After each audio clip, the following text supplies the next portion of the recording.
filmmaker. Respect me. Goblin, Shmoblin,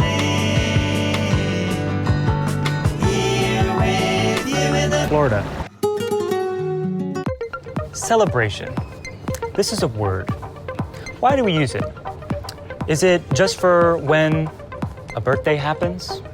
Maybe your second year at a job that you really probably should quit. What about for filmmakers and celebration? Recognition, perhaps. Well, there is something that filmmakers do when they want to recognize each other, and that is put on a film festival. This is Goblin Shmoblin. Why are we at a film festival outside of the Panu? Well, this is because in episode 5.5, we're here to celebrate and recognize a filmmaker for their work at a film festival here in, okay, up here, here in Florida. That's right. Welcome to Goblin Shmoblin Florida Film Festival Extravaganza. I don't know, I gave a couple of alternate When things. will I return?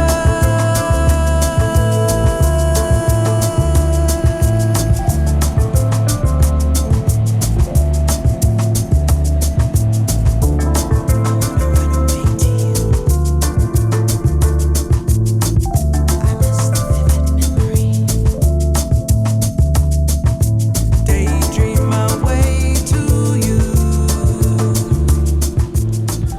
So there are a couple things though, a little bit more unique and different than a regular Goblin Shmoblin episode. And that's that, well, I don't have a little ghosty with me. Keep us en route of what our theme should be for today, or tomorrow, or the next day. You know, we're here for a week. So hopefully we'll just look for a sign. We'll find a sign and something will inform us on basically what it is that we should do as we explore Florida.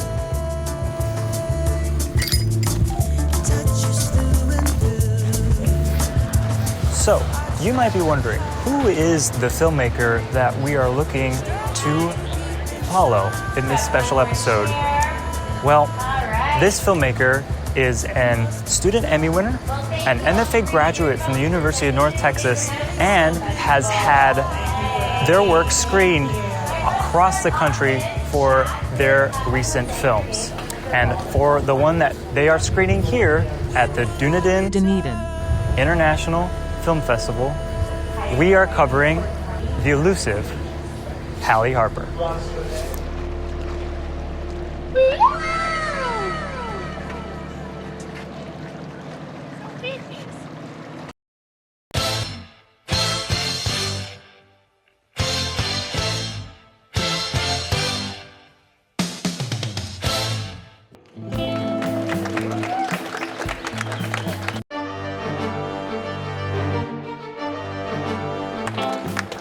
It is important for a filmmaker to promote their work by any means necessary, and this filmmaker has chosen zines.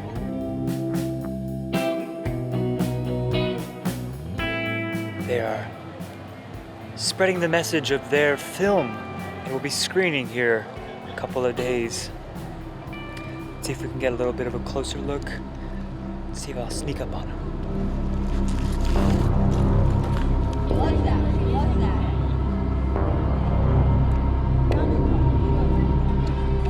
It looks like they're using gaff tape. What a filmmaker.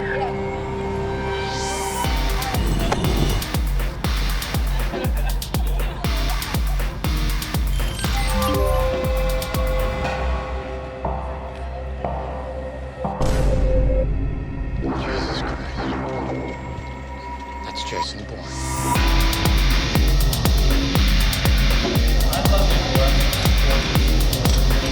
To catch up to them.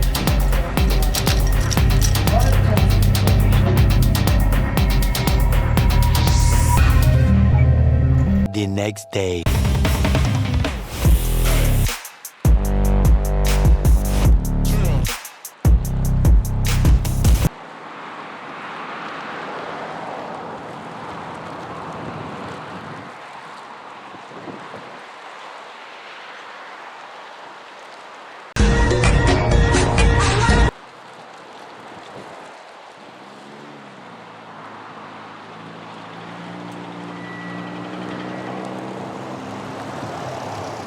It's film festival time.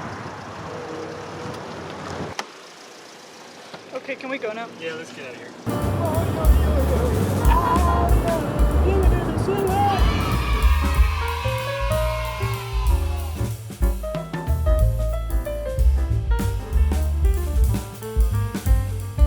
It's always about the interpersonal dynamic, and I think the only solution to that is to have someone, a new role that gets created, like COVID compliance officer, like intimacy coordinator, that's dedicated to paying attention to people. It's an ad. On a sink.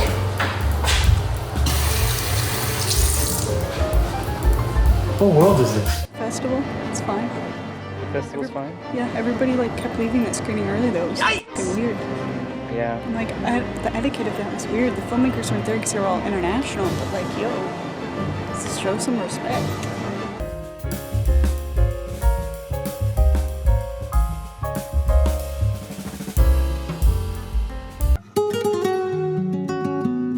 So here's my Rick Steves moment. We are in the town of Dunedin. and in this town, it is known for its Scottish heritage right here in Florida. Yes, I know it's hard to believe, but a couple of Scotsmen were really the ones that renamed it from, I think it was Jamestown or Jonestown, something like that. Anyway, I'm standing in front of a mural of dogs. This area is also known for its beautiful Gulf Coast of Mexico beaches, including the Honeymoon Islands, which we will now go to. Pepsi. Just for clarity, I am not on my honeymoon yet.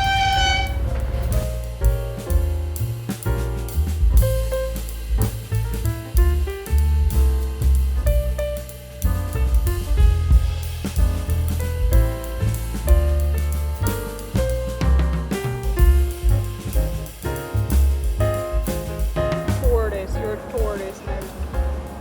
Back to you. A friendly Florida bee.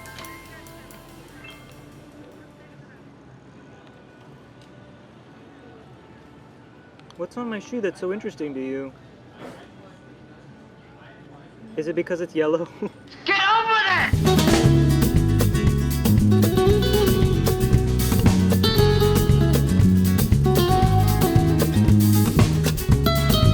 How locked in am I? I'm locked in like the seatbelt. I'm locked in like... I'm locked in like the wrapper on a Jolly Rancher. Wow, a parking lot. A parking lot, my favorite.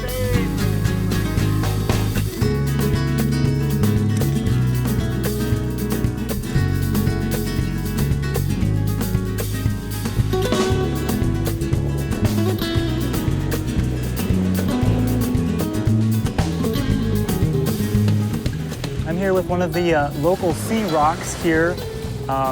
This is a rock.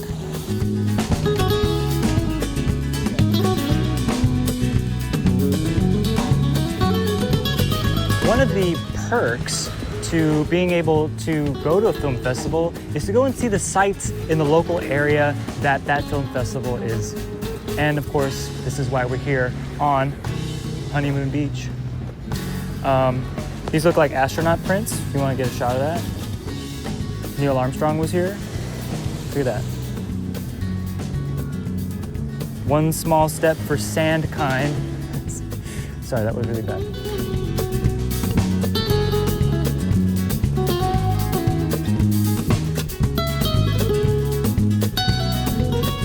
Hi. Hello again. I am not Rich Steves. According to the Florida State website, prior to a hurricane of 1921, the Honeymoon Islands and the Caladesi Islands were one large island known as Hog Island. One big hog, you know? The hurricane then split the island in two, thus creating the Hurricane Pass. Before the Europeans arrived to colonize the Americas, Native Americans, known as the Tocobaga tribe, were the ones that were here in this area, and they harvested the abundant sea life in the area and the surrounding waters here in the Gulf of Mexico. As for me, however, this is my first time in Florida. I guess first impressions. I think this beach is gorgeous, beautiful. I really do feel like I'm kind of out of my element here when it comes to a regular Goblin Shmoblin thing, because I usually put a little bit more effort than what I'm giving right now, but maybe it's being too self-aware. Like the waves that rush in on the shore and then lovingly give it up and let it come back to sea, the sand, that is. This too shall be part of the melody of vlogs that kind of, I don't know what I'm saying. I can tell you one thing that I know for sure, and that's I know I wouldn't be able to do any of this, especially this right now, without the Thembo that is behind the camera. And I just want to say shout out to them, because tomorrow their film will be screening for the first time here in Florida, Beyond Row, in Dunedin. Dunedin? Dunedin? Dunedin.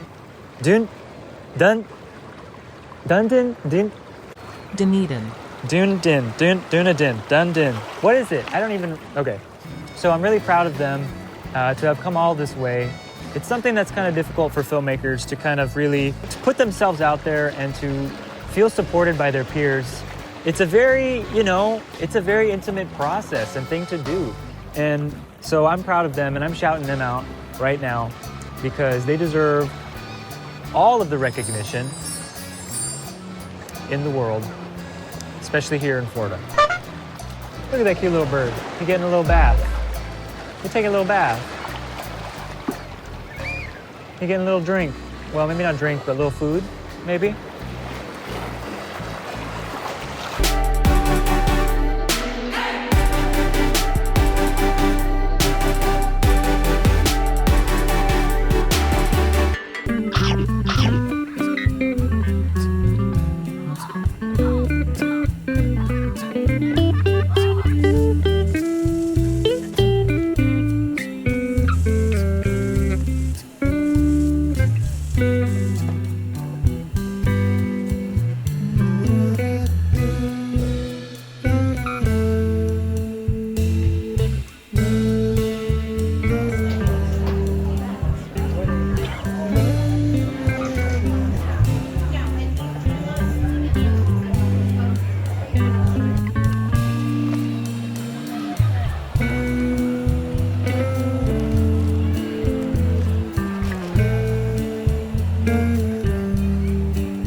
Yoga studio?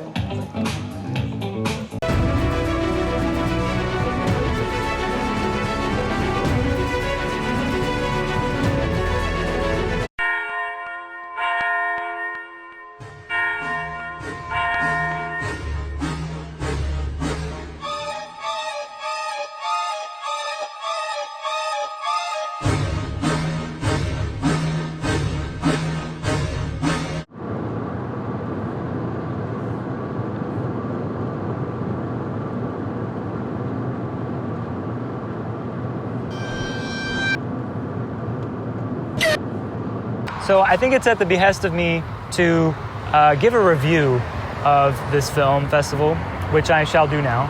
I think it's time to give a little bit of a rating system, as you may be wondering with the clickbaity title. But look, the town was great. Very hospitable, very welcoming. We even made a friend at a restaurant. They're like, oh my gosh, I don't want to she, her, you if you're a they, them. You know what I'm saying? So right off the bat, 8-year-old festival. They definitely have the finances to be able to put up a festival, to have screenings at multiple venues for the festival. But there were a couple inconsistencies that I feel like need to be noted about this festival. First one, when you get your badge, it says filmmaker. That means all access. That's what was told to us anyway. However, there's also apparently a VIP badge or something, which if you're a filmmaker and you've come all this way to be somewhere and you're given a filmmaker badge and you're told, hey, it's all access, and then you try to, like we did, go up and get some popcorn in the VIP because somebody told us, oh, you have an all access badge, you should go and get free popcorn and drinks and stuff, and then we're stopped by somebody else that says, you don't have the VIP pass, you can't come up here, and we're like, but we were just told that this was all access. Doesn't all access mean VIP? And they were like, I don't really know, I just work here. And that should have been our first sign about something being a little off about the fest. Already, I mean, we're inside one of the screenings, which is basically a yoga studio, which, I mean, you know, you're doing that yoga like me, down dog, shout out. It's an interesting spot for a venue, but no shame on that. Which was really kind of another thing, was that this volunteer that was also there kind of really didn't know what was happening. They were kind of like just there to open and close the door and make sure the video didn't autoplay for the next thing that was scheduled, which also seemed kind of odd. So when it came to the big day today, and we get there, and the film starts, and everyone else's film plays, and then the lights come on, and they end 15 minutes early, none of that was communicated. It was just a silent, all the people just kind of get up, start walking in and walking around. There was no Q&A. Well, when you're told that there's going to be a Q&A, and that a representative from your film must be at the festival if it's screening, and then there's no Q&A, that's already kind of confusing. And it's kind of a letdown because you're kind of with the hope of being able to speak with other filmmakers and feel represented. And I think there's like a golden word here that I'm thinking of and looking out for. It was, what was that word again? I actually don't remember what it was. Recognition.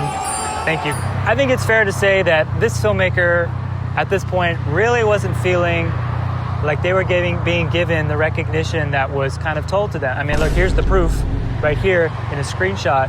That information doesn't seem very clear to me when it says you have to have a filmmaker there representing your film if you're going to be in the festival, and then there's no Q&A, and then the person there is just like a volunteer who doesn't really know what's happening and doesn't announce anything. The film just starts auto-playing, and you're kind of confused, and you're like, wait, so what do? You know, do you stand up, Dead Poet Society, and start being like, oh, Captain, my film, somebody talk to me? No. So doing the next best thing, you just got to go ask somebody. And we did. We asked one of the people, one of the volunteers, and they're like, you know what? You should talk to our events coordinator because they're here. Maybe they can help answer your questions about what happened. We're like, okay. I don't think she knew what was happening either. She knew that the brunch was happening, and she knew that her job was to be the events coordinator, but she didn't know really what was really happening in terms of what films were playing or what. She got defensive. That's right. She got combative about a question about a filmmaker that was just asking, hey, where's my Q&A? I was told there'd be a Q&A. Kind of a self-report when they start going, oh, well, everybody's at the brunch right now, so we're kind of short-staffed. We have a skeleton crew. Look, I've worked on film festivals before. Vembo has worked on film festivals before, so you got to spare somebody. Sorry, you can't stay for the whole brunch. Send somebody to go and do the Q&A, you know? Ain't that big a, you know... It's not that big a deal. Sorry, you can't have your mimosa, you know? It's also kind of a big report when you're asking this person, hey, what's going on? And they're basically being like, well, nobody here, referring to all the volunteers, has actually seen the film, so they're not really qualified to be able to run a Q&A. How hard is it to run a Q&A? Even fake it to make it, right? Just ask, what was your favorite part about making the movie? Like, if you had a volunteer there, they could just sit and watch the movie the first time and could be like, wow, that scene was cool. Tell me about it. It's almost like this seems like there wasn't much care or at least much training amongst the volunteers from whoever the actual festival runners were. And I get it. If she's hired to just coordinate a specific part of the festival, that's fine. I get it. She's not actually in charge of the festival. But don't get combative. I mean, at least try to help figure out what's going on and be like, oh my God, I'm so sorry. She didn't apologize once. Look, I feel deep in my heart a little disappointed. A lot of disappointed. Like, hey, we just have a question. Where's the Q&A for their film? Their film just screened. What time did it screen at? At 12. That was today? Today. Like, yes, we're talking about this filmmaker right here, you know? I think my rating for this film festival is 1.5 Tim Smiths out of 5 Tim Smiths. Cool location. Got to see some great films at the festival. Don't get me wrong. A map to around the world or something like that was really good. We also got to meet with a filmmaker for Safe Sets, which was very good, and we're going to try and get them into UNT to screen, or maybe at least maybe for the grad students. Brandon, we're sending you an email about it. Got to make some nice connections with some producers and things. That was all fine and good. But when it comes to the festival organization and support for their filmmakers, I just wasn't seeing it. I wasn't feeling it, and I wasn't feeling it on behalf of Hallie. When you total everything up, it feels like you flew to Florida just to watch your film in a yoga studio and have no recognition about that they even knew you were there. I mean, I get it. Some of you might be thinking, aren't you a little entitled for feeling that way? You know, it's just a film festival. Yeah, it's a film festival. When you say specifically in your documentation about the festival that there will be a Q&A and that you have to have a representative for your film, then have the Q&A when the representative for the film is there. That's that simple. If you're not going to do that, then change your language. Say it's encouraged that you send a filmmaker. Say there might be a Q&A, right? Don't give determined things at a festival and then not follow through with them. Because then filmmakers, they feel kind of sad, kind of left out. They don't feel like they've had the recognition, and then they're not going to want to submit to your festival and come back next year. I hope that there will be some way that we'll be able to recognize and appreciate their film, give it that recognition that that it deserves. Look at that waddle. Do you have any comment about the film festival allegations? Anything you want to say about the film festival, the Dunedin Film Festival? Well, you heard it here, folks. Guys.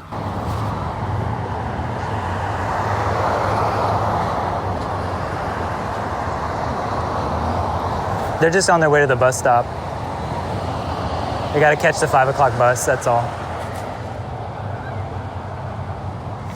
We locked our child in the car. We didn't even crack the window. No! No!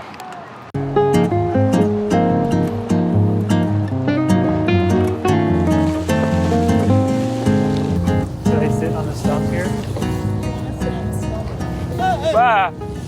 We're getting splish-splashed by the old Tampa Bay. We're here in old Tampa Bay, as you can probably not see because of how dark the footage is. We can film the little city lights. Yeah, we'll film the city lights. It's really small and boring. So it'll be beautiful.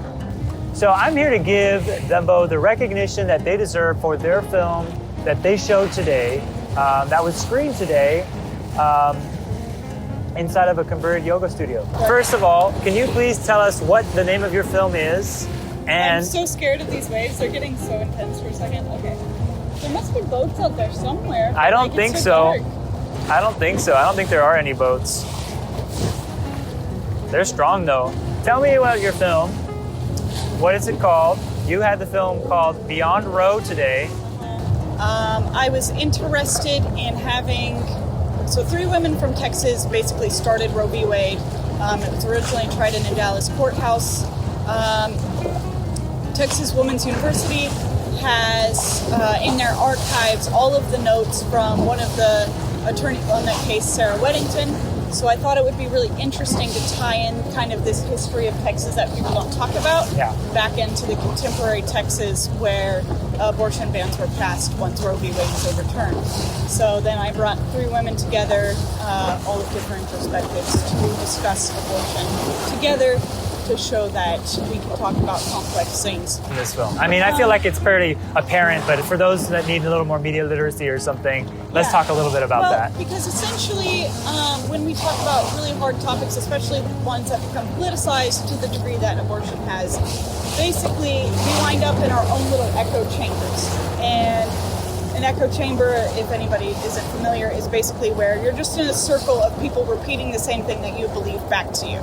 So, like social media algorithms, like on Facebook, Instagram, TikTok, they're all designed to put you in this bubble to get more engagement, which means that they will often put you in things to keep you sucked in. So it will most likely be things that you agree with. Because if you disagree, you're not going to want to engage unless it's like Facebook and you like arguing with people. So basically, it's really hard to have any meaningful discussion in spaces where people are accustomed to being agreed with. Because nobody knows how to, not nobody, but it's a lot harder to have discussions where people can respectfully like discuss things that are really complex, that are like multifaceted and aren't just like, a lot of political discussions are presented as very surface level and very morality based, but what does morality really mean when you get down to it? Yeah.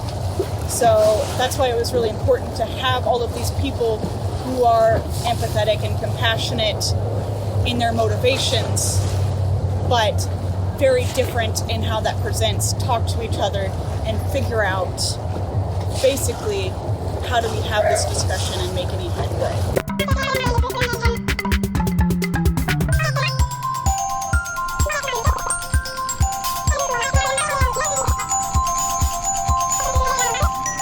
This is Goose signing off here with Dembo in Old Tampa Bay. I can't get the framing right. Doo-doo-doo-doo. What?